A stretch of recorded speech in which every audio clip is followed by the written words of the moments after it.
ধানমন্ডি রবীন্দ্র সরোবরকে পরিবেশ বান্ধব করতে বড় ধরনের উদ্যোগ নেওয়া হবে বলে জানিয়েছেন ঢাকা দক্ষিণ সিটি কর্পোরেশনের প্রশাসক আব্দুস সালাম।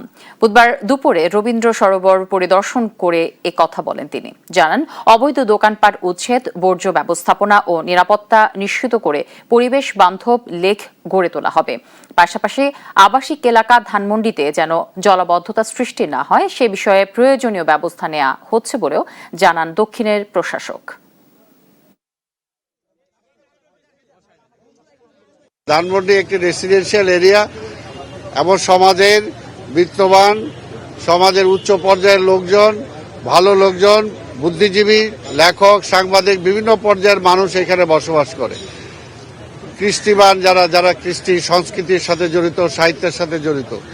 তা আমরা সেই ধরনের একটা পরিবেশ এখানে বজায় রাখতে চাই। সেই পরিবেশটা আমরা ফিরে আনবো ইনশাল্লাহ।